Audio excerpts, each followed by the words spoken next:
Hello, everyone. Thank you for joining. We're just giving folks a couple of minutes and then we will get started.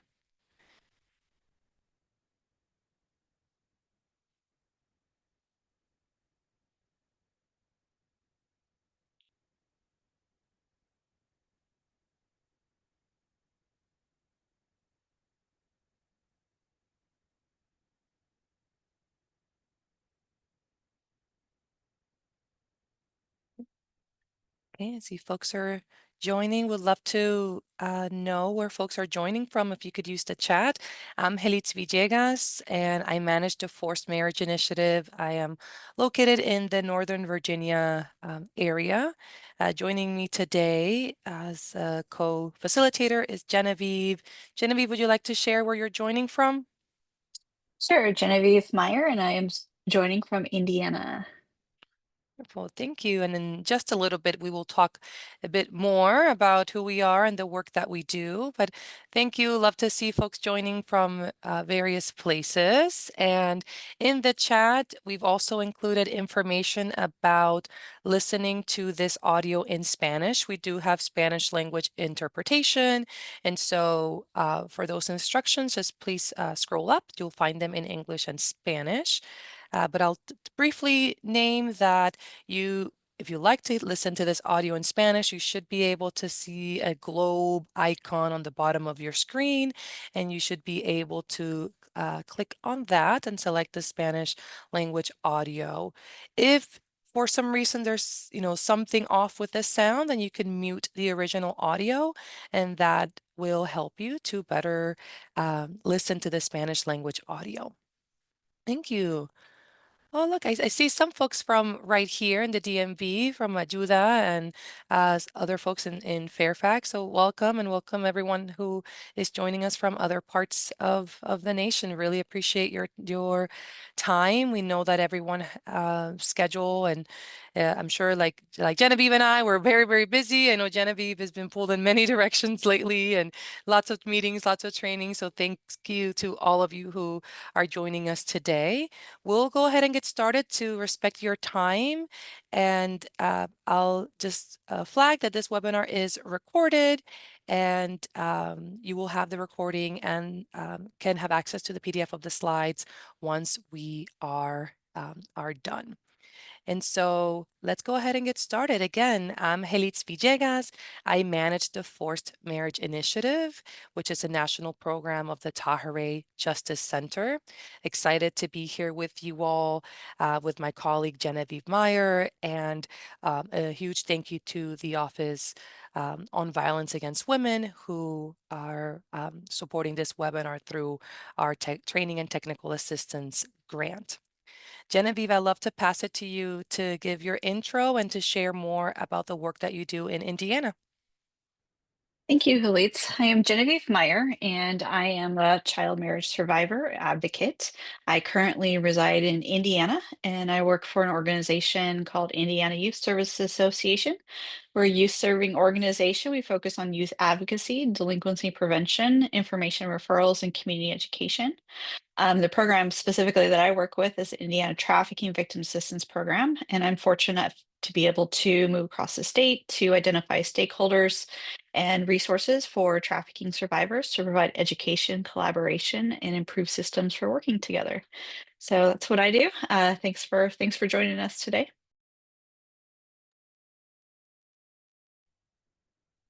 Thanks, Genevieve. And folks, if I'm slowing down a little bit, is to ensure that our wonderful interpreters have the time to interpret for folks who are in the Spanish language audio. Okay.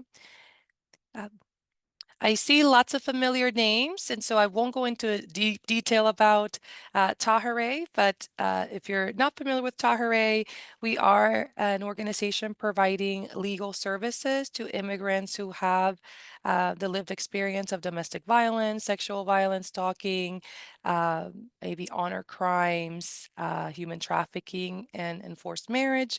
And we have offices in various locations, California, Texas, Georgia, right here in the Virginia, DC area, as well as an office in Baltimore.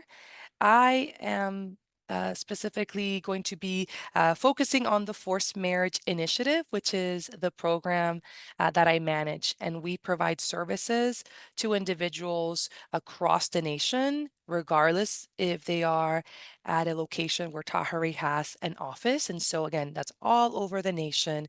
And the folks who we work directly with have they have been impacted by forced marriage, whether they have already been married or whether they fear that a marriage is being planned and are trying to receive some support to avoid the marriage that they do not want. And so we'll talk more about that as we move forward, but it is really important for me to name that we actually do work directly with individuals impacted.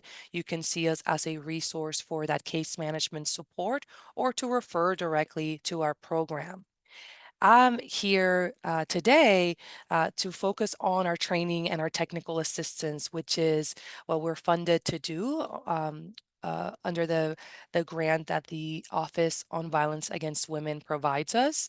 And this is a really wonderful opportunity that we see for to ensure that everyone who is working with someone who has been impacted by violence right here in the United States understands that the issue of forced marriage is here. It happens. It happens to individuals of all ages, of all backgrounds. And often we're not asking. Maybe we don't know that we need to ask. And so that is why we're here today with the hopes of really streamlining this issue so that if a young person is going to any one of you who named where you are in the chat, if a young person's going to you, that you'll be able, hopefully, to identify forced or child marriage in their life. You'll be able to provide them with some support and connections to some resources. And if you're having any worries or doubt, that you know that the Forced Marriage Initiative and Genevieve and other partners across the nation are here to support you in making sure that these young folks are receiving the services and the support that they deserve. And thank you, folks, for continuing to add where you are joining from. Okay. And so, as we were, deciding to host this webinar, this question came to mind. Well, why are we going to focus on youth, or how do we explain to folks the importance of focusing on youth? One thing that came to my mind is that when the Forced Marriage Initiative came to be back in 2011, since then we have served directly over 1,000 individuals. And sadly, some of the most difficult cases to support were of those individuals who were under the legal age of majority. And for many reasons, right? Maybe because, they fear a future marriage, but did not have any sort of evidence that some sort of other abuse had occurred, maybe because they were already married and now those laws that were maybe in place to protect them as children were not necessarily in place to protect them now, or folks just did not know how to support a married minor. And so for us, it was really important to make sure that we focused on youth, focused on service providers who are working with youth, because we know that often school counselors, teachers, coaches, social workers are really the first point of contact for young individuals to maybe reach out some way, shape, or form for support. Perhaps they're not naming it specifically like forced marriage, like I would as an advocate, but there's something that they're naming or that you are noticing. And so for us, we thought this was really important, and especially as we continue to work on the issue of child marriage in the United States, which we will talk about in just a few slides. Genevieve, I'd like to pass it to you if perhaps you'd like to add something here related to why, in your work, why do you think this focus on forced marriage and child marriage and is important? Well, I think just continuing the conversation of acknowledging that it does happen here. It happens in every ethnicity, race, religion, community. So it's not just one area that it's happening.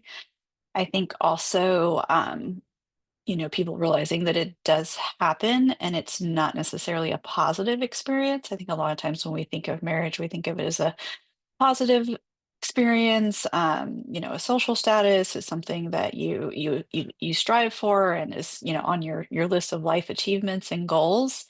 And I see a lot of times, especially when you have minors or children that are in these marriages, that it's something that they wanted and something that they have some autonomy over, which unfortunately is not the case. So I think that's what I would like to add in this area. Thank you.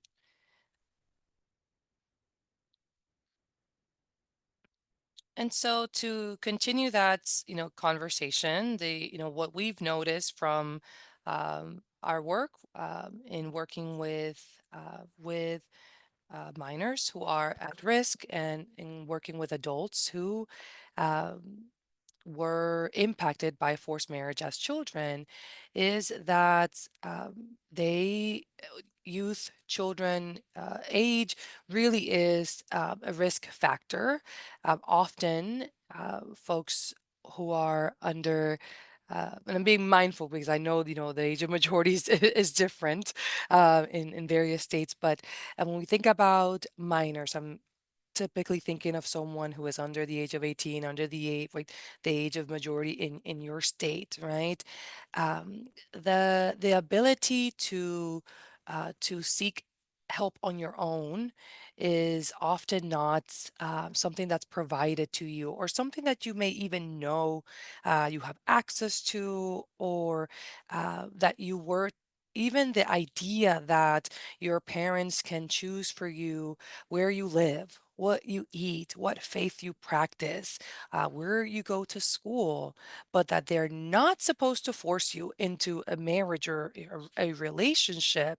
It's not something that is so easy to decouple from the power that parents have over their children. And so age is something that we are often spotting as a potential factor when we are looking at just the spectrum of abuse that someone may be experiencing, and just the reality that when someone becomes 18, they don't just wake up and become a different person, right? They don't just wake up and immediately know about their rights and options, right? And so there's still so much in that young folks that parents of individuals who are who are younger, they just have this power.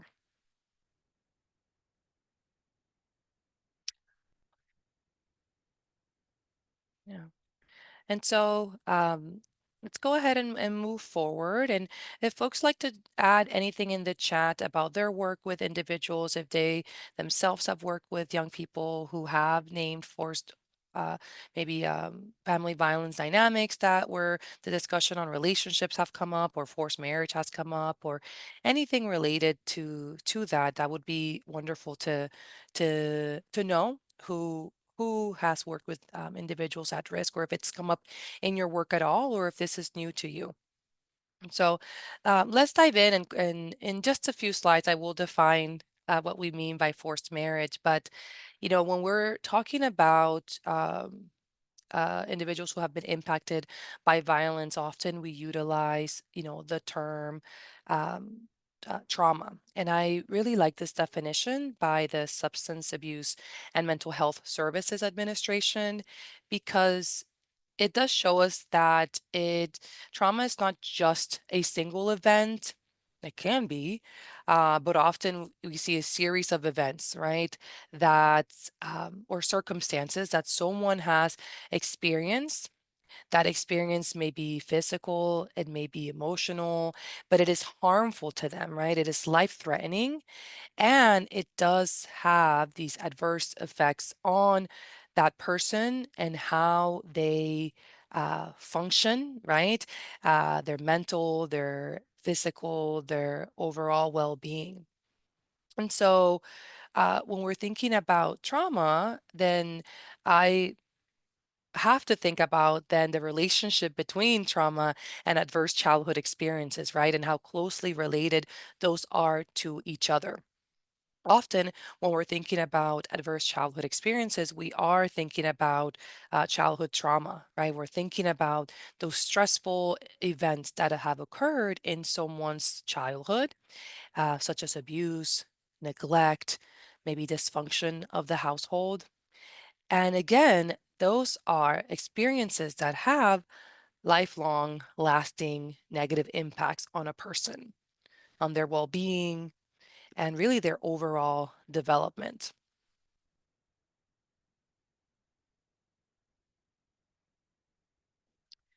And to me, that's really important as all of us on this call are working with individuals impacted by some sort of violence, because even if we are whether we work specifically with an age group or whether we work, with, with in the kindergarten through maybe 12th grade, elementary or higher education, or are working with adults, these experiences they don't just disappear. You don't just get over the circumstances that have happened to you or that you have witnessed.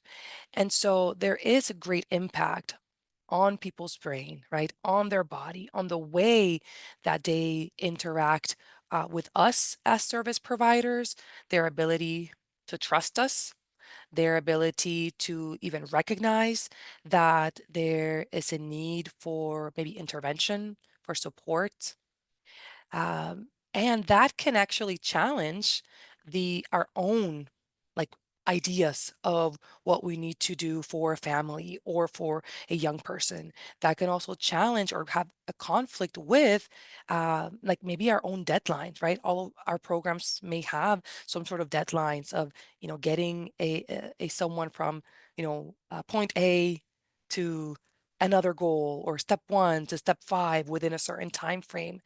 And that's not necessarily the most, if at all, a trauma-informed way of working with individuals who have complex trauma histories.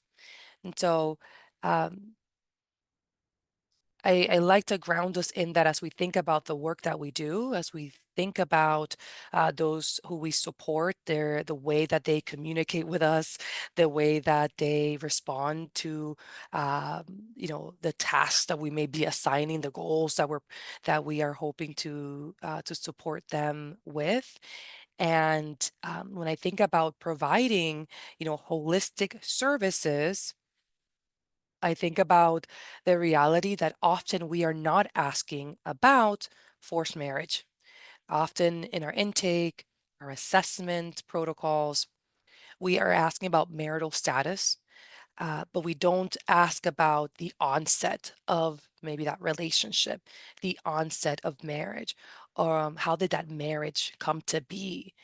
And if we don't ask, then we don't know that we may be missing a piece of the trauma history.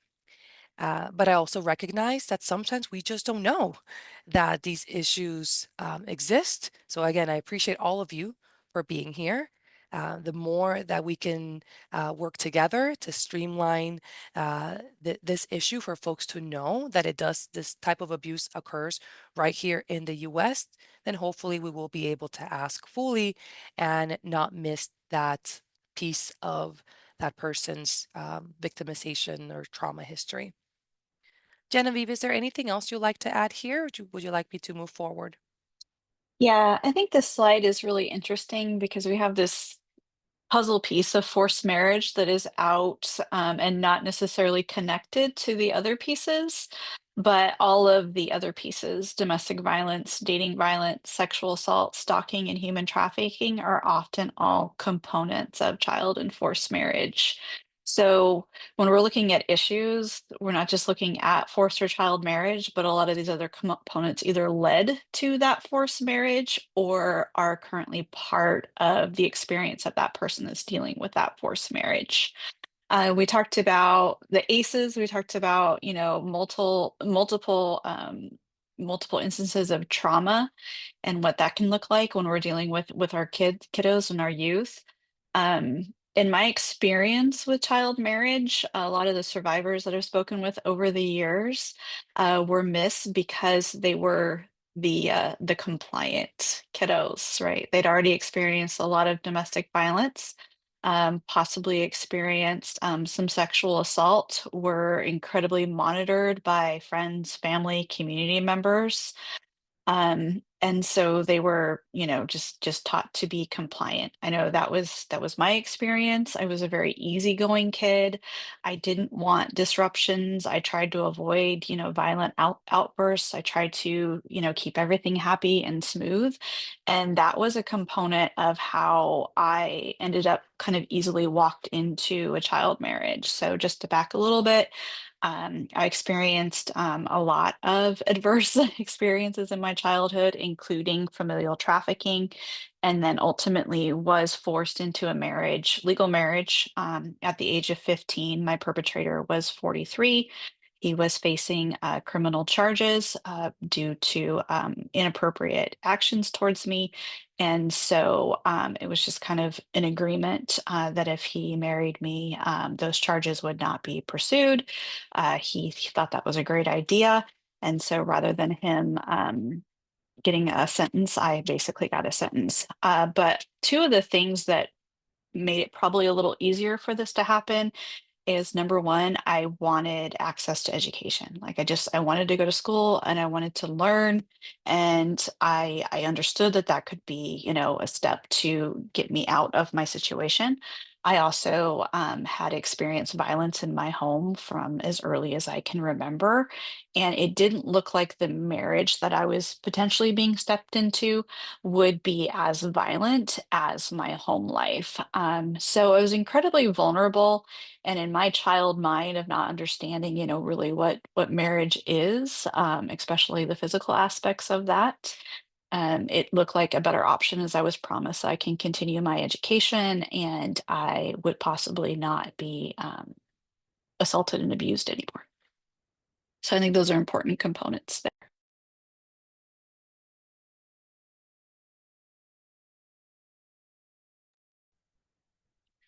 Thank you, Genevieve. I um, think you gave some very clear examples as to how the issue of forced and child marriage does intersect with other forms of violence, with crimes, and how someone could be vulnerable to um, to to abusive, maybe parents, perpetrators who are praying or waiting for that moment um, uh, to then present themselves, right, as good people, and or that may present themselves as, as the one who's going to maybe, allow you to reach your goals and dreams and so on. I think a lot about the runaway.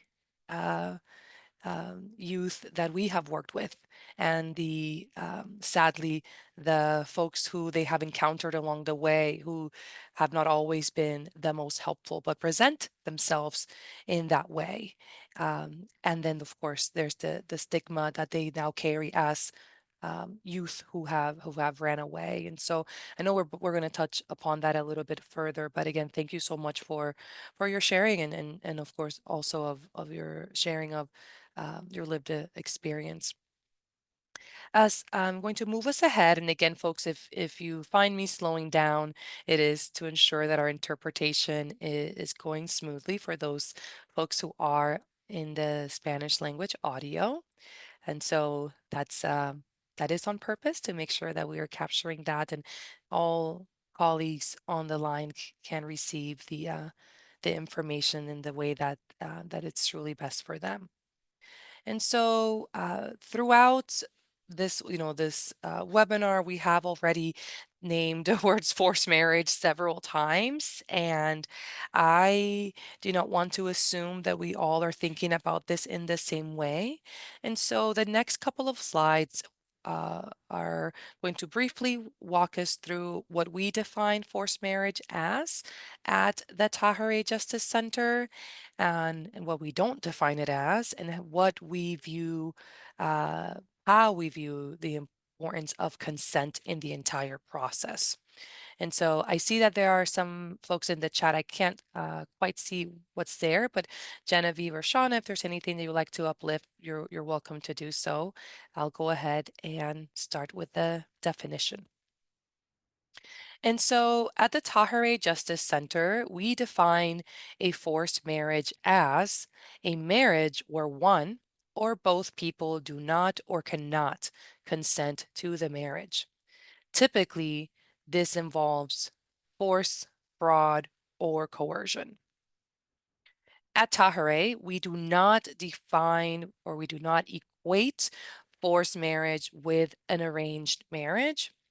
We believe an arranged marriage is a process in which families may take the lead, but that ultimate choice to marry remains with the individual.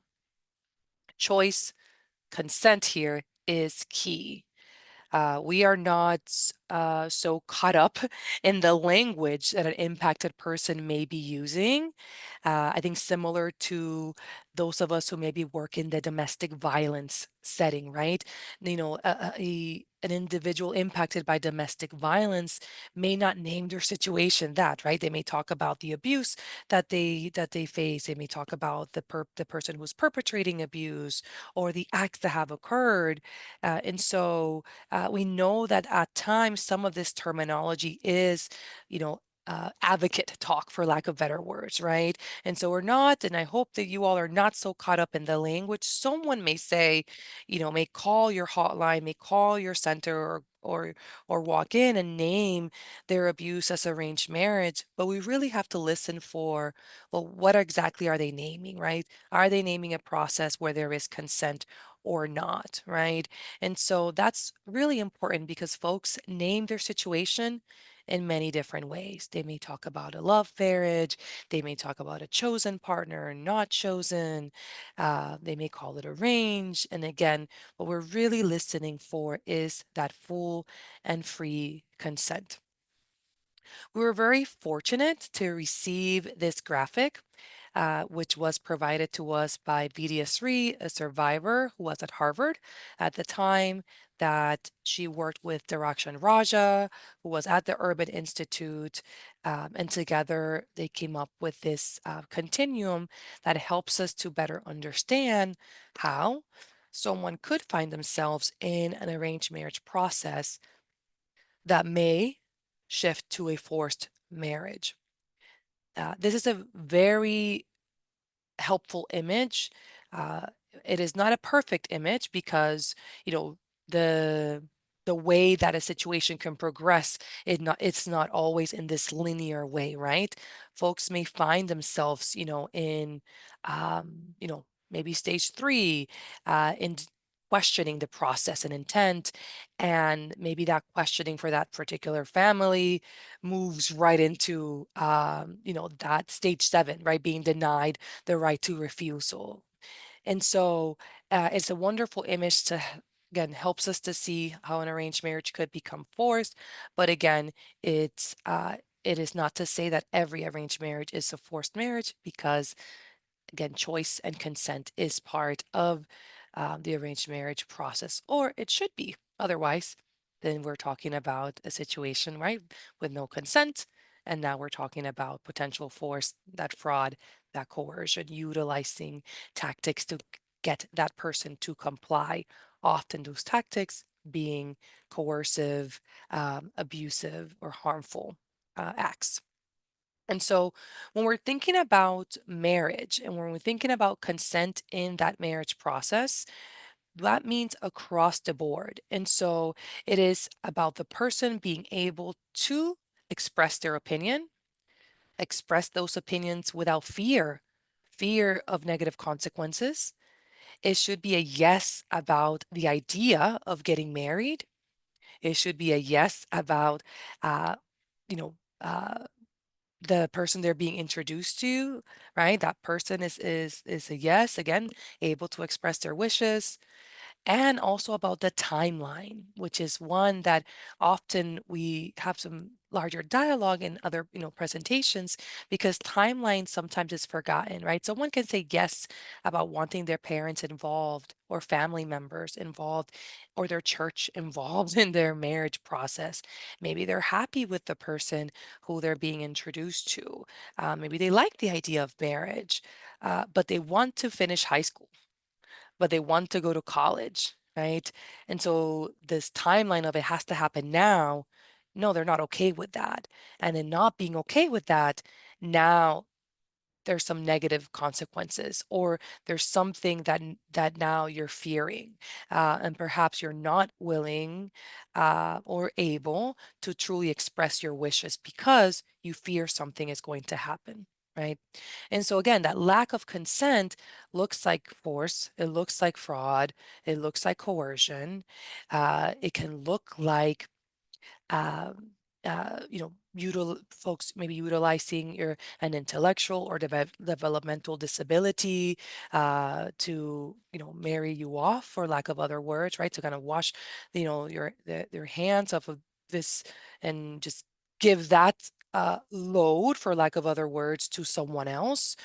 We've seen that happen in situations where, there's some parents who are just, not wanting to, financially provide support for their children, and they see marriage as a way of, having someone else take care of that child. We've heard from Genevieve, right, in her experiences and what occurred to the, or why marriage was a positive thing for the perpetrator, in her life, right? And so, uh, it's important to understand that when someone is maybe coming up to you, to your program, and naming, I fear this will happen, it's not just signing a paper and that's it. It's all of the things that they have experienced to get them to comply, to get them to remain in a marriage they do not want. And then it's the history of what that relationship, and I put that in quotes, because if it's not chosen, I don't know how, much of a relationship it really is, everything that that person will experience. So, um, on the next few slides, we're going to get into the intersections of forced marriage, with other forms of violence. But I do want to pause and check if anyone has any comments, or anything that's been shared in the chat, and also give our wonderful interpreters some time to catch up if needed.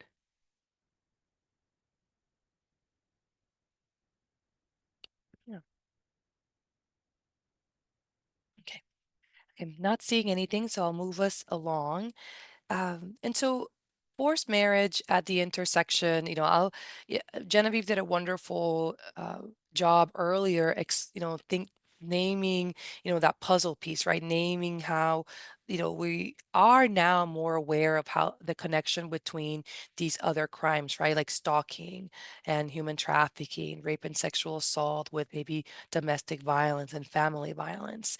Uh, but forced marriage is also a type of abuse that is, connected to these other crimes or these other forms of violence.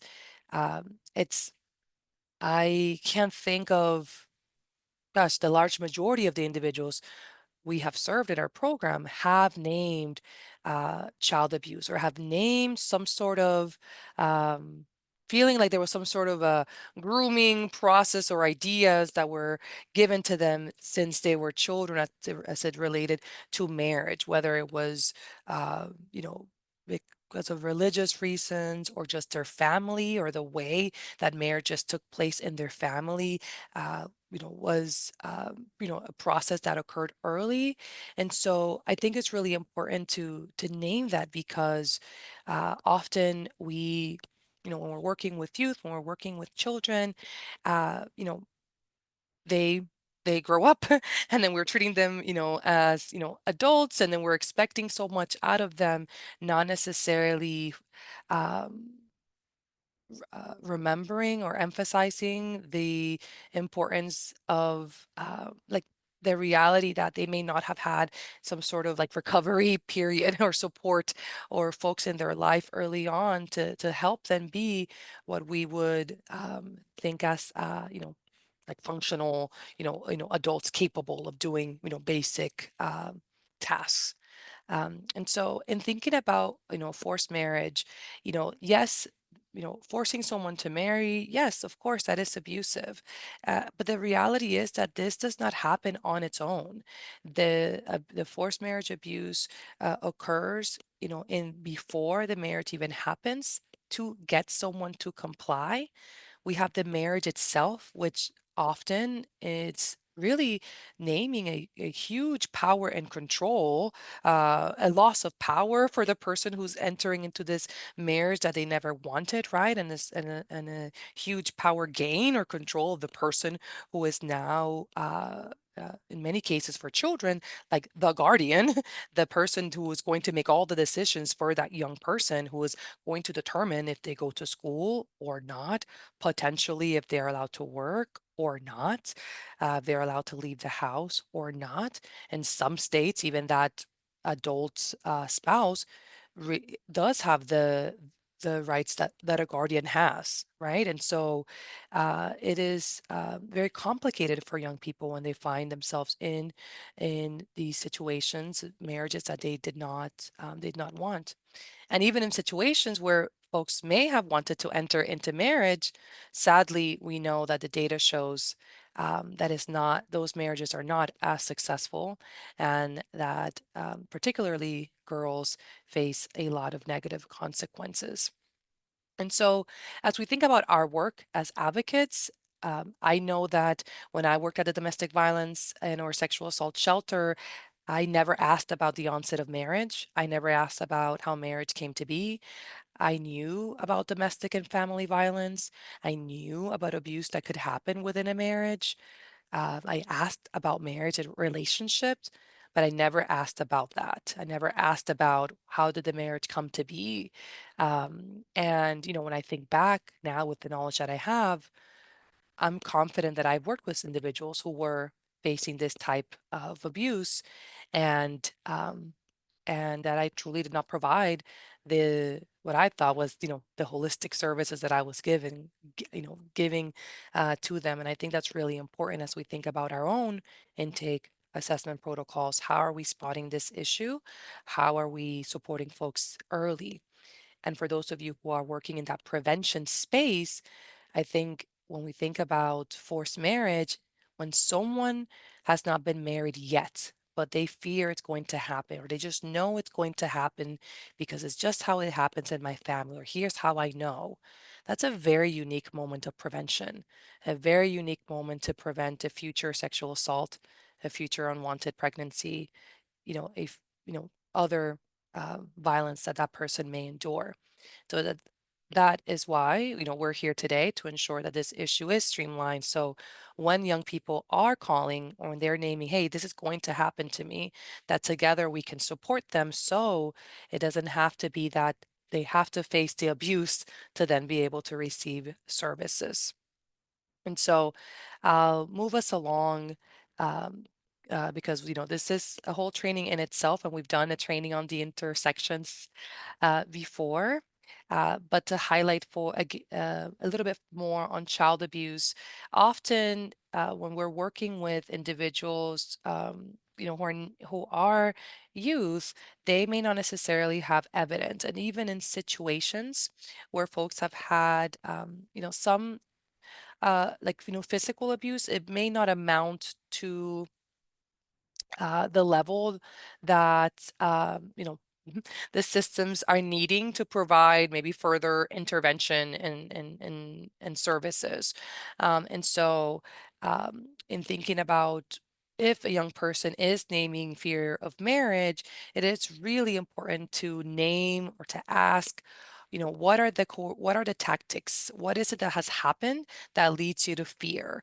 And there you may be able to uncover multiple coercive tactics that then, if taken together, could amount to that child abuse definition, especially in cases where there has not been physical abuse, right? Where they just know it's going to happen. And then if you are working with maybe that child protective services or part of that intervention team for that family, remembering that it's not just about that moment, but the harms or the abuse that will follow a forced marriage, right? That domestic violence, that sexual assault, that those are components that would amount to child abuse, right? And so it's not as simple for a young person to name this. It is difficult for me as an advocate and sitting down and mapping this out to be able to show the importance of this intervention now. But it is really important that we are supporting that person because again it is really difficult to just say I fear this will happen in the future.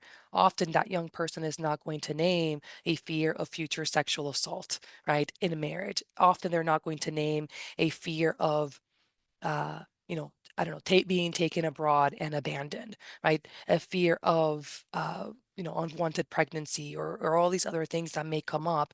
And so I think it's really important that that's where we use our power as advocates to be able to explain what really is, uh, the fear of what's to follow when if that marriage does occur. When it comes to rape and sexual assault, I think that we could agree that if someone is entering into a relationship they never wanted, then the acts within that marriage or that relationship are non-consensual. But what we have also seen with rape and sexual assault is that it can be a cause for forced marriage in some families. By that, I mean that um, the shame of their daughter being assaulted, the stigma that it was that girl or that woman's fault for being assaulted is maybe greater.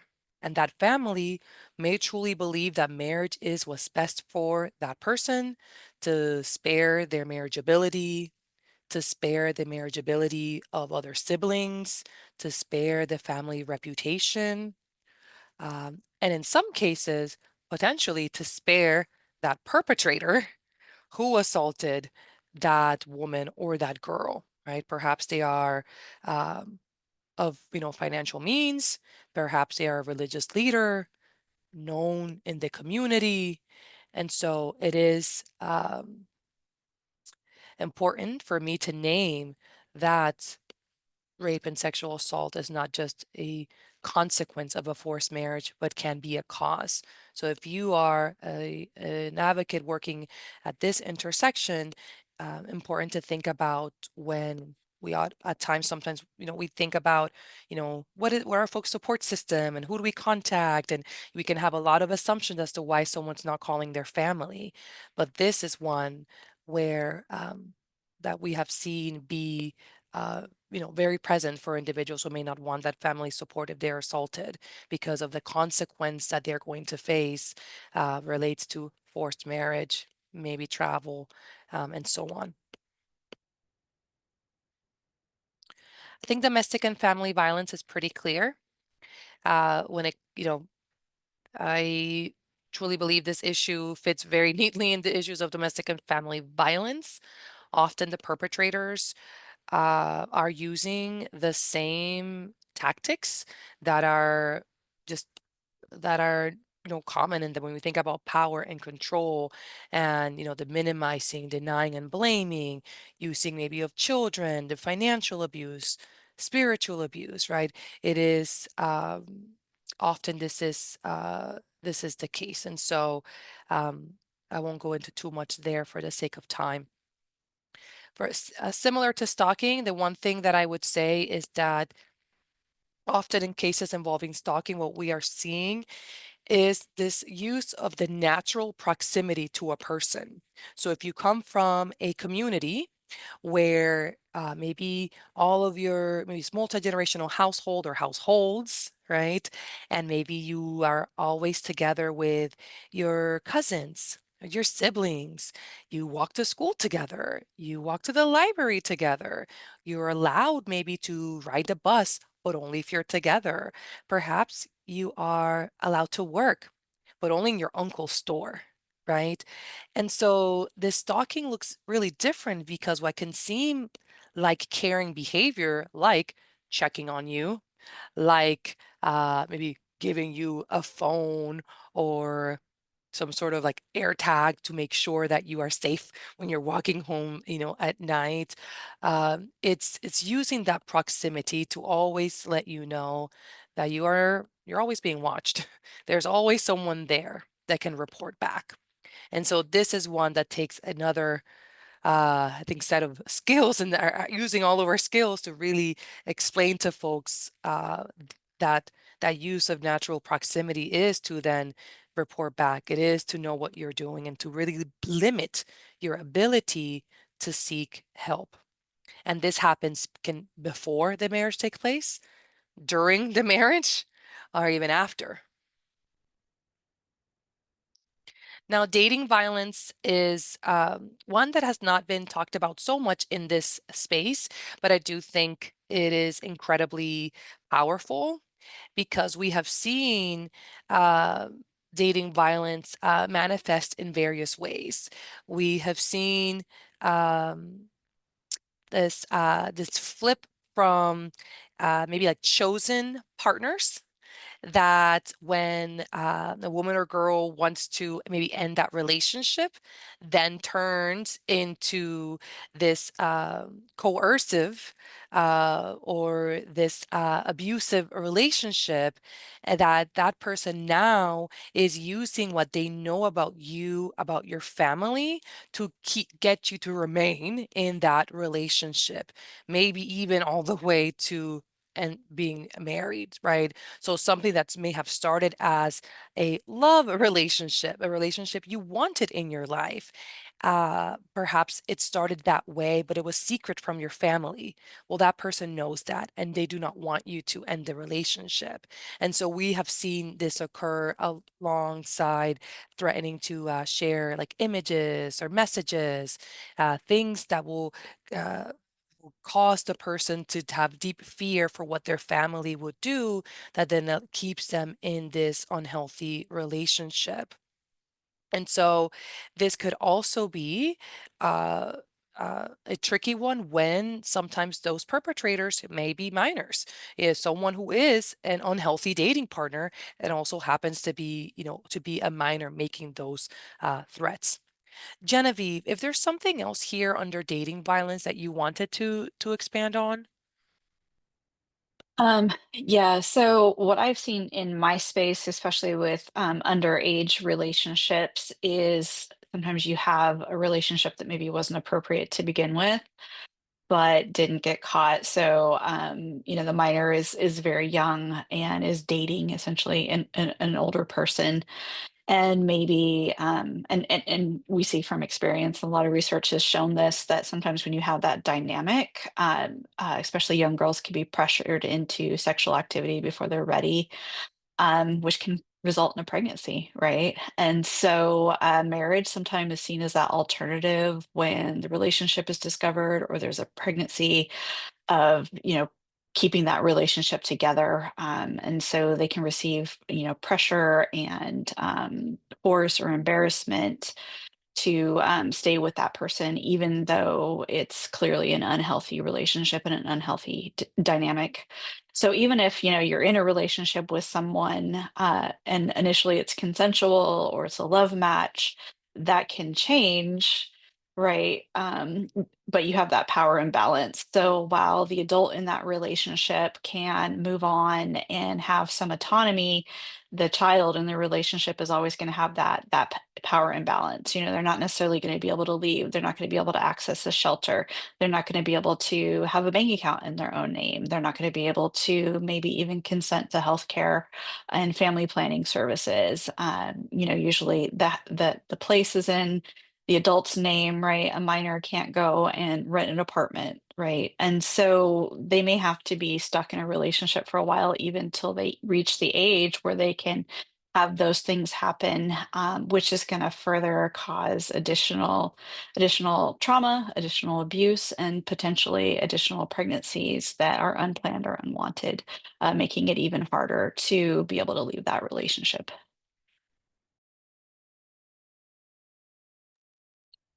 Thank you, Genevieve. And I'm going to pass it back to you to share a bit more about um, your work in the intersection of forced marriage with trafficking, and kindly asking you to slow down a little bit for our interpreters. Thank you. Apologies on that. I speak quickly, and when I'm nervous, I speak even quicker. So it's quite the challenge. Um, what you see here is you see vulnerability. And unfortunately, where we have vulnerability, we often have perpetrators identifying an option to exploit those vulnerabilities. So if you have somebody with a history of family and domestic violence and abuse in their home, uh, having somebody not be abusive for a while, that's gonna override some other red flags, right? This person's kind to me. I don't flinch when they raise their hand. I don't have to feel like I have to walk on eggshells around them in the beginning. And so that might make you feel like you're in a safe situation when perhaps you're not. Also, if we have young folks that have grown up with abuse and they find themselves dating, consensually dating, but experiencing violence within that dating relationship, that also may kind of lower their standards a bit, or feel like this is normal, and not recognize that they're actually in a dangerous situation. Definitely have seen cases of sexual assault. I've actually seen perpetrators intentionally assault younger girls, knowing that their families and their belief system will most likely result in them forced to marry their perpetrator. That definitely was my case. And stalking, Hleets definitely talked about stalking within that proximity, but also, we have a vast digital footprint these days. There are so many different social media platforms and places where we maybe unknowingly give too much information. It's a place where we can find other people to connect, but unfortunately, it's also a place where we can reveal too much of ourselves. And so I've also seen perpetrators that are looking for vulnerable individuals across social media platforms. So children that are running away, children that are in situations and home lives, and they're reaching out for help or for that community that's supportive because they're not receiving support in at home. And so we do see some stalking there and identifying those vulnerabilities where those perpetrators can step in and groom and essentially present themselves as a potential hero, and then they find themselves trapped in a situation. And all of these things intersect with human trafficking. Almost all human trafficking victims have histories of sexual abuse, dating violence, domestic violence. That's very, very common. We see also a lot more intersection of forced marriage, human trafficking, and specifically labor trafficking. I'm seeing that come out more and more every day. We actually recently had a federal case where folks were just charged and they were recruiting people to work in a call center to solicit donations. And it's not out there yet, but there were forms of coerced and forced marriages to get people to go along with it. And so you can see indentured servitude of individuals being forced into marriage, and we see this with males as well, of being forced into marriages, and then they work in the spouse's family business and they're not paid or they're paid little. They work long hours. They don't really have freedom of movement. They don't have opportunities to do something different with their lives. They're essentially trapped. We also see that in an international component of perpetrators going to other parts of the world where there's limited economic opportunities and seeming like, this Prince Charming is gonna whisk you off to America, and you're gonna have a life that, of your dreams. We're gonna be married, and we're gonna have this wonderful life in this country where there's, lots of opportunities for education and economic opportunities and maybe freedoms that you don't aren't able to access in your home country. And then unfortunately, once those people are brought to the US, the marriage never proceeds. Documents and paperwork are taken, and then they're forced to work in restaurants, nail salons, massage parlors, in domestic work. And so that definitely is human trafficking.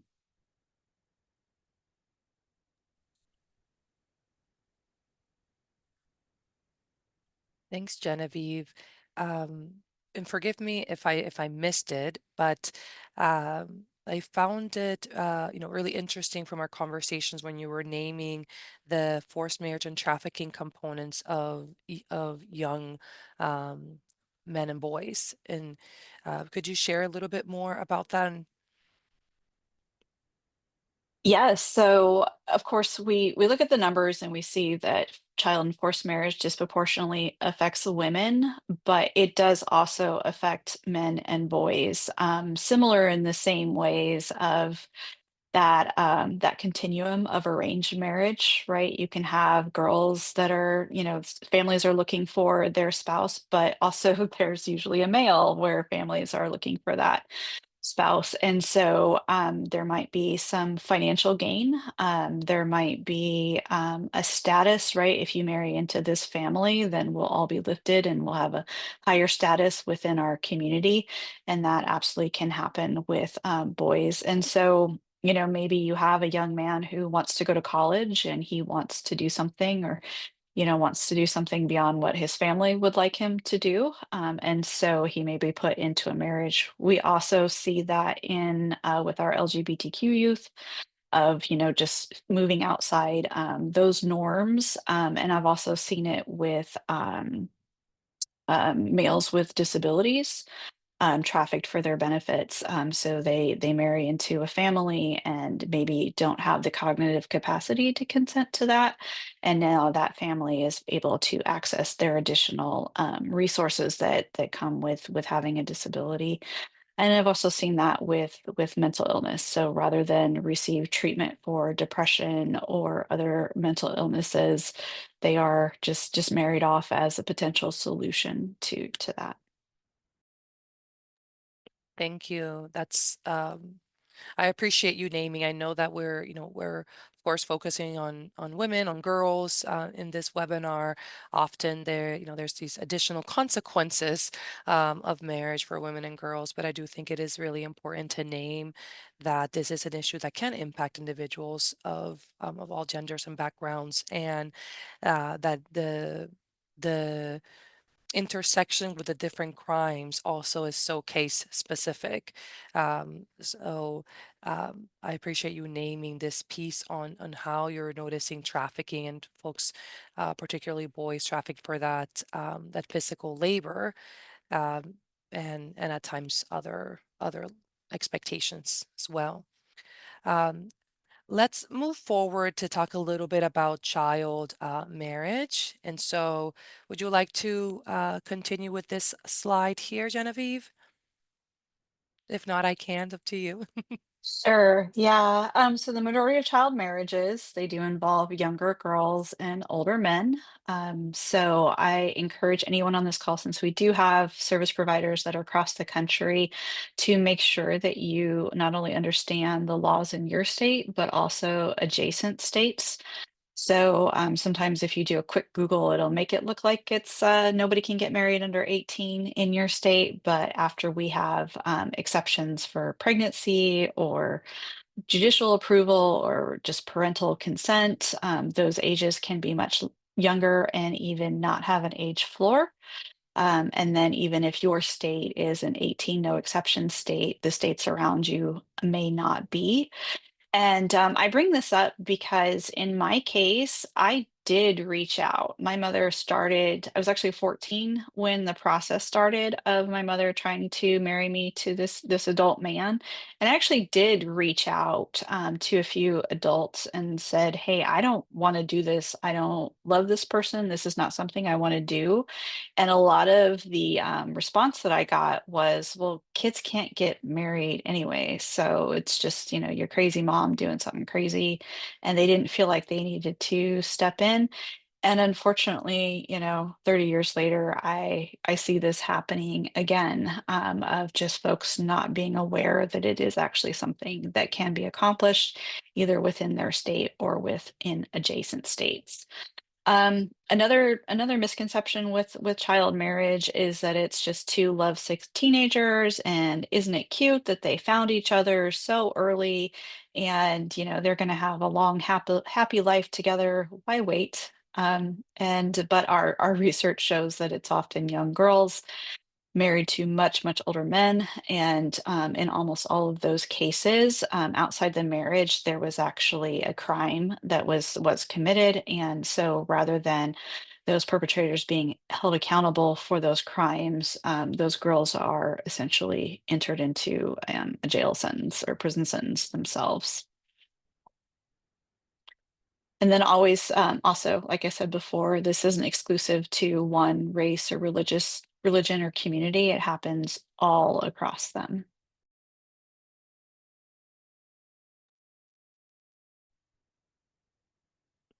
Thank you, Genevieve. I appreciate you sharing and again using your lived experience to support us as we support other, young people and hopefully assist them when they are in that prevention moment, asking for help.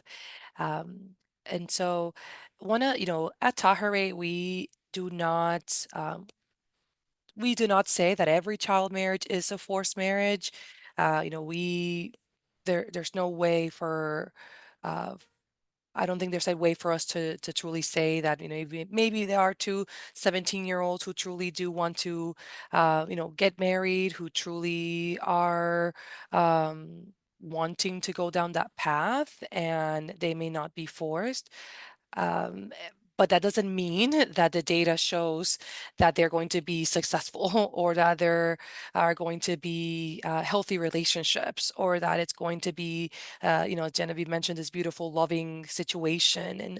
And often what we're hoping for, especially when we are doing, policy advocacy support on this issue, policy work, is the reality that hey, maybe you can't, maybe you two are 17 and happy and not being forced, and maybe you do come from so a really great family, but there's so many other people who don't, who are being coerced by abusive parents, who are being,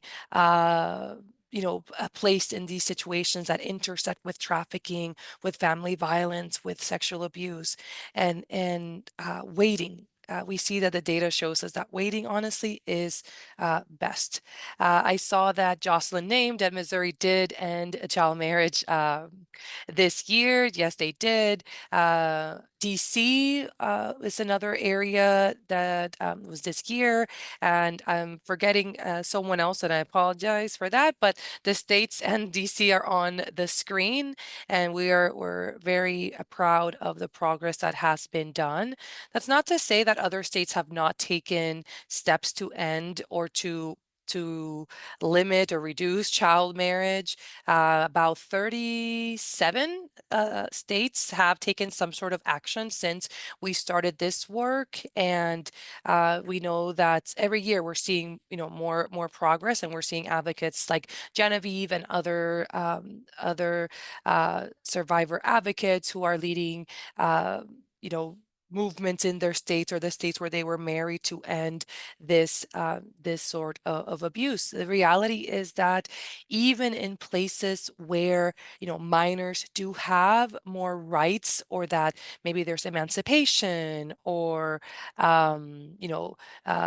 should have the ability to have the rights of an adult, that is still really uncomfortable for many advocates, right? I still get the advocates, when I'm training, and maybe some of you are on this call, maybe you don't know that a 16-year-old in your state, if they're married, they're emancipated, which means they should have the rights of an adult. So if they're calling your center, they're technically supposed to be assisted, right? And some states do have more flexibility in the ability for providers to help minors who have experienced domestic sexual violence. And now we think about, again, forced marriage intersecting with those. Uh, but again, it can still be very confusing, which is why we are, of course, in this doing this training and in this movement to ensure that young folks are getting the support that they deserve, because it can be very tricky. It can be tricky for advocates, especially when you are maybe even a new advocate, and you get that phone call, or that young person walks in the door, and perhaps you assume automatically that you're supposed to just maybe make a report, and that's it.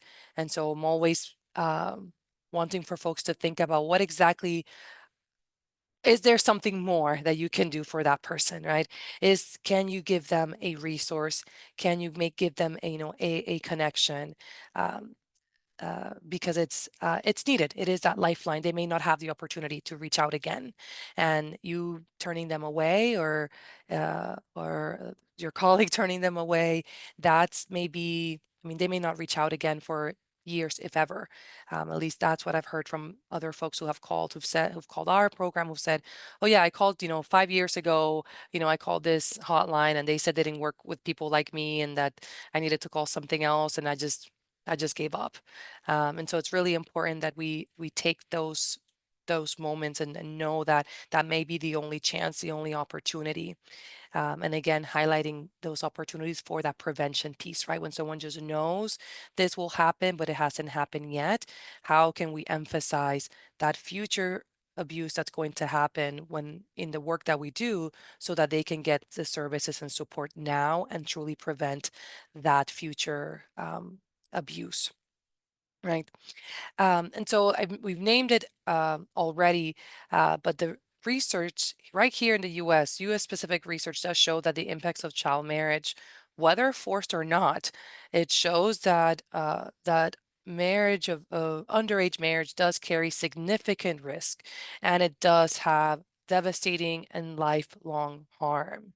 And so um, I think, again, another critical point as we're thinking about marriage, Genevieve mentioned, right? Sometimes we talk about marriage as, again, just this beautiful and wonderful thing, and that is not the case for everyone. The expectations within a marriage are also not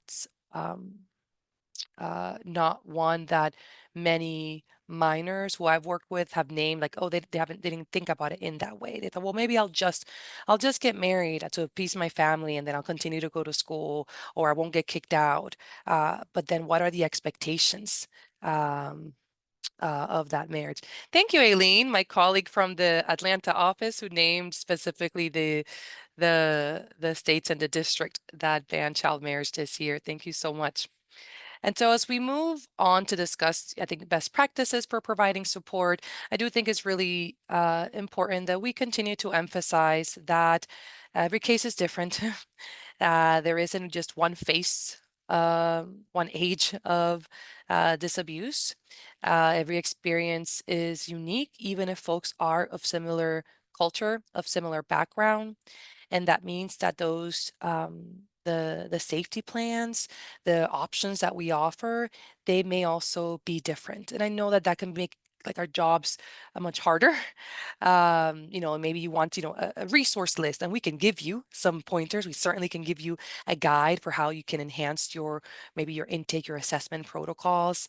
Um, but the reality is that everyone has a different, value. The trigger for that family for the forced marriage is also going to be unique, is also going to be different. It's not always going to be because of religion. It's not always going to be because of finances. Genevieve mentioned some wonderful examples of what we've seen, right? Disability, right? Uh, Someone's disability being used against them, right? And that being used for financial gain. or that being used as a way of like, let me just marry you off because I don't want to have the responsibility of taking care of you.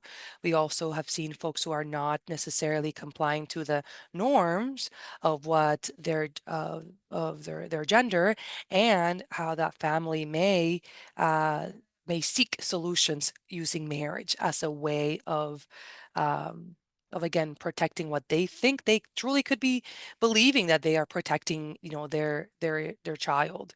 Um, and so, the way that we treat folks, the way that an individual is perceived, they may already feel that they are going against their family, that they're already going, against what's expected of them. The fact that they're coming forward, asking for help, for support, for services, it's incredibly courageous, and it's really important that we honor that and we respect that courage, even if we are limited in what we could do for them. I believe we could still do something. We all have tools in our toolkit, tools related to safety planning, tools related to resource sharing, right? And providing that information. And I think that we all can do that versus what I often see is folks kind of pause and get nervous or think this is such a like foreign issue when it really isn't. It's just maybe the terminology may be different, but we've all heard of situations where folks have used marriage as a way to maybe hide something, you know, shotgun wedding is something that, we've heard throughout, I think in this country. And so the terminology is at times, I think, what scares advocates. And so again, I'm thankful for everyone who's here. And thinking of, yes, everyone does experience uh their experience, excuse me, is theirs, is individual. But we do see a set of, I think, coercive tactics that are present across, often present across multiple situations. And one of those that's major is this emotional blackmail and this social ostracism, especially for individuals who come from families where you're very close together, multi-generational, maybe you are always together, never been alone, and the idea of the world outside your house or outside your church or outside your group is a very bad one, right? And so to know that if you go against the demands or the requests of your family, that will lead you to being fully cut off is a very real threat. For some folks, that means I know that I will be considered dead to my family. I will never have access to them. That is huge. I, as an advocate who cares for those who I work with, I'm still not their parent, right? I'm still not their family. And to know that in seeking help for yourself, you may truly lose your familial connection. That is a very real fear that folks have. Decision paralysis is very common amongst cases, and I think we know that that is also a trauma response, right? And so it is important that we continue to provide and take the stance or present ourselves as folks who will continue to offer support and services, regardless if folks change their mind, that we offer um, that support. And so I would love to hear from folks now in the chat, and I'm watching the time, so don't worry. But I love to hear from folks in the chat in thinking about what Genevieve and I have shared.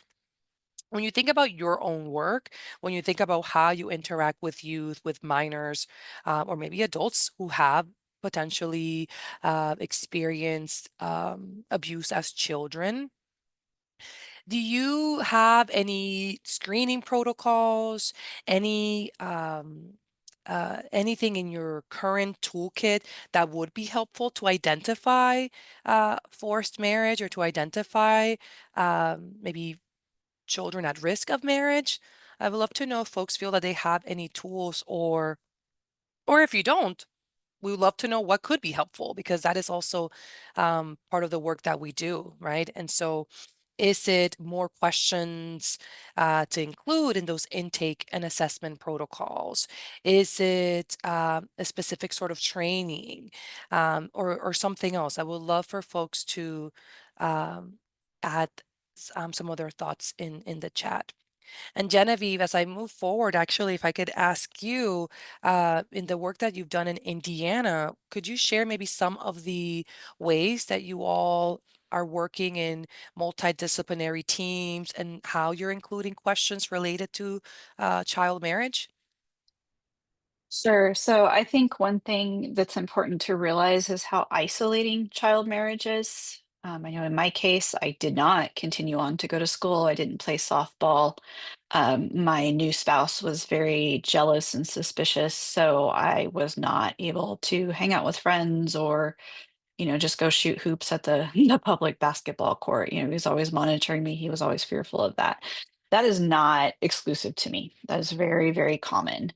And so over time, there were certainly opportunities for intervention, but I was in this weird child marriage space, right? So I'm a minor and something clearly is wrong, but I'm married and my spouse is my guardian. So it is very strange. And so thinking about what would your organization do if you came across a child that was in a marriage and it looked like that child needed some assistance, and it's also really great if you ask that child of like, hey, there's bruises on you, or there's something going on here, away from that person's supportive spouse, that they are, they have a safe place to respond. So we do that across here. Like, I have talked with all of my child advocacy centers across the state. They didn't realize that child marriage was a thing. They certainly weren't asking for it. And again, if it came up, it was like, oh, that's really weird. And maybe this is just the only time I'm ever going to have to deal with it. 6 years ago, our Department of Children's Services, they also was like, okay, this one weird time, but then it happened again and it happened again. And they, we didn't have that conversation of exactly how would we respond to that. Another area is if we have somebody who's underage that is concerned that they are going to be forced into a marriage or they're going to be taken abroad. In Indiana, we really have a shortage of youth shelters. And so, what does that look like? Is there a carve out? Is there some kind of additional agreement or protocol that we can put in place for these specific areas? School guidance counselors, understand, training them to recognize the potential for forced or child marriage, and especially because that is that bridge of, you have maybe young people that are graduating or going to be graduating soon, or maybe turned 18 while they're in high school, and they thought that they were going to be able to go to college or they were going to be able to determine the next steps in their lives, and suddenly they are facing a forced marriage, or their families are just being incredibly forceful and coercive, and doing some of those tactics to make them feel like they really don't have a choice in what those next steps are. And then ultimately, prosecutors, children generally don't want to prosecute their parents or religious leaders in their community, or people, I mean, I don't think anybody wants to go through a trial, an interview and prosecution and deal with law enforcement. However, we're having conversations with our law enforcement to, maybe take that child aside and ask them what's going on, rather than just have their parents or caregivers paint a picture of a problem child, a child that's running away, understanding why is this child running away? What is that situation? Also making sure that we are using professional interpreters and not family members or community members. But ultimately, yeah, just listening to children like, hey, what is going on? You're coming here and you're dealing with a lot of STIs or gynecological issues. What's going on here, away from that spouse. So just because they're in a marriage doesn't necessarily mean that they're, wanting that contact. And so that can cause some significant issues. But again, it's a weird space. So I appreciate everybody that's come and attended this. So, knowing exactly what the laws are in your state, knowing what the possibilities are, in your surrounding states, and then, knowing that you may find children or individuals in this situation, and to ask them, what do you need right now? What can I do for you? And then, building that relationship and being that trusted place. So maybe if, a child or a minor isn't ready to leave that situation, they now know that there's somebody that understands where they're at. They're not judging them. They're not seeing them as weird or unusual. I don't know what to do with this, and may possibly be able to reach out later, if they have an opportunity, or they're ready to make that move.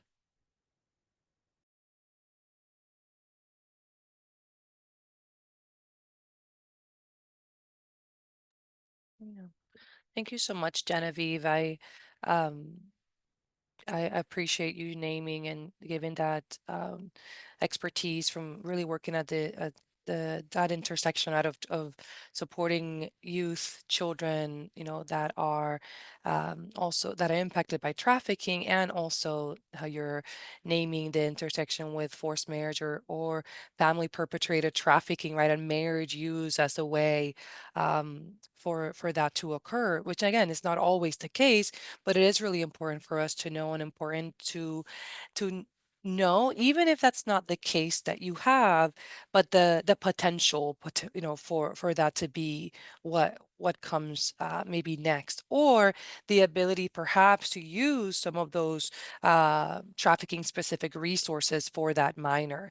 I know that trafficking shelters have been some of the most flexible in our work with youth and minors, right? And so it is helpful to, although we do not want to label a situation a different way than what that survivor, that person impacted wants, it is also our job to name for them benefits that they perhaps may be able to get if those connections are made. And of course, understanding that things may change as they have a better understanding of their experience, their trauma history, what has occurred, what could have happened, right? And so on. When it comes to working with minors, I think one of the biggest questions that I wish folks would ask is, what will saying no to the marriage mean? Right? What does that mean for you? I can have a lot of assumptions. I can have a lot of ideas as to what that is, but just what will saying no mean? For everyone, that's going to be different, right? For some, maybe they'll immediately be able to name, I will be pulled out of school. Well, how do you know this? That is what happened to my sister. I will be sent to this state, or I will be sent to this country, or I will be forced to care for my spouse's family. And I have to, work in their store, and they're not going to pay me because that is what happened to my cousin, right? What will say no? What is their perception of risk? And how can you keep an open line of communication with them, or have some sort of plan so that you can communicate with them as you're trying to figure out the best way to help? Um, and what can you do if they don't keep that schedule? Right? If you have a plan in place of, hey, we're going to talk on Thursday at 1 o'clock, but that person doesn't call, have you already discussed a next step? If you don't call, may I assume that you are in danger and maybe call for that a wellness check, or maybe it's something else depending on your role in this young person's life. I think that's really critical. The idea of like maybe, approaching parents, instructing parents or educating parents is not one that tends to go very well. I'll just name that. Yes, for some people that will be helpful. That intervention may be helpful, but it really depends on the case specific motivation, right? And what that parent, that family values and respects. There are some that will love to hear that from folks who are maybe of similar background, with similar faith, and there are folks who are not going to be happy at all with you knowing of quote unquote family business, right? And so, again, important to name, to treat each case, um, in its own unique way, giving that individual and that family, that respect. But again, having a better understanding of the perception that that young person has about what's happening, right? Being curious and not accusatory. We're not asking folks to know everything about everything. No, we all have tools in our toolkit from our work as advocates, right? And so I think it is really important to use those, not engaging others, not even your own colleagues, even if they are of the same background or same belief. Don't assume that they're going to be helpful. Don't assume that that young person wants someone of their background or ethnicity or faith to know, what's going on, right? And so important to, as much as we can, give that person, that let them drive, right, the situation as much as possible. And of course, when working with youth, we also have to be very clear about what the boundaries of our mandates are, and what we actually can do, and when reporting needs to occur, and so on.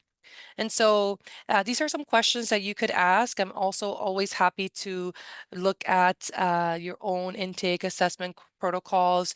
Genevieve and I and a few other folks who are grant partners worked on a guide that includes more questions and more tips for working with folks. And we're hopeful to continue specific focus on for youth, and scheduling a roundtable in the next month or so for youth services providers, so that we can better understand how these issues are coming up in your work and what may be needed from us to best help you. But we are here to be of support. And I'll leave us with this. I think this is a wonderful slide that came from a comment that a survivor named, right? And so assumptions of culture leave victims with few options, right? We all come from a particular culture, a particular background, well, even, culture of our own community, our cities, our town, our state, right? It is never all families. Using culture, or the idea of this is just how things are done in our family or that family. It's never an excuse. Uh, you know, it's true. Sometimes we just don't know what we don't. And, again, if we're coming to folks with a non-judgmental attitude and non-judgmental point of view, they're likely more comfortable opening up to us, right? Um, I love this next point, which is about a person loving aspects of their culture. They can love their religion, they can love their family, they can love their community, and they may still want um, some aspect of what that family is pushing to stop, right? They may feel that there are some traditions or expectations that do have an expiration date. And I think that is really powerful. And that young person, if you believe you're working with someone or you're at the intersections where maybe it's culturally specific, you name it, that young person is also of that culture. And they themselves are able to say, hey, no, I actually don't want this in my life. And I think that's really powerful. And it's also very powerful for us to respect that and to name that, and to view our role as a one that is trauma informed, and hopefully keeping that open line of communication and sharing about resources, like us, like Genevieve and others. And if you can't share because your mandates do not allow you to share, then you contact us and we're happy to work with you directly and give you some tips, some pointers, maybe even make some connections for you through the large network that we have that we've created for the last, decade. So I really appreciate everyone's time. Thank you so much. I'm going to pause now. I know our interpreters are are working hard, making sure they're getting everything in. So thank you to our interpreters, and I'll see if there's any questions, anything that we may have missed. Genevieve, do you see anything? Or Shauna, do you see anything?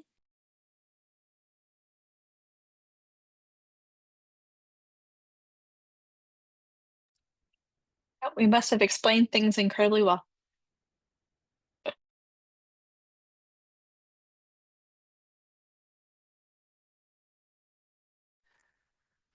Great. Well, thank you to everyone. I know that was a lot at once. I will share, we've done this training in many different ways. One really focusing on forced marriage and like an introduction, like really another like basically 2 hours just really focus on this, and we give more information on data, on our field assessment that kicked off our training and technical assistance project, on our website, which is preventforcedmarriage.org, under the resources tab, you can find the forced marriage one-on-one training. There's a part two that goes into deeper detail about child marriage and, just the legal aspect and some of the ways some states are approaching child marriage. For example, Texas naming child abuse as naming, forcing, or coercing a child into marriage as part of their child abuse definition, right? And so there are many different ways that folks are uplifting this sort of abuse, this harm, and we're here to help. So that if you are someone and you're noticing, wow, my intake documents, my assessment documents, my check-in documents. Perhaps there could be something more that I can enhance to maybe uh, ask a bit more about just relationship, marriage, family violence, and these intersections. Please do message us. We're here to help. We have lots of tip sheets, brochures, and so on. So if you like some materials, just message. I may be able to send you a load of materials by mail, email, and you name it. So, and if you'd like to speak with Genevieve further on her work, specifically her work with the Trafficking Coalition and that support that she has been, that work that she's been doing specifically uplifting child marriage and that trafficking intersection, please do just call me or email, and I'm happy to connect you with Genevieve. Really appreciate everyone's time. Yeah. Oh, thank you so much, Hopa.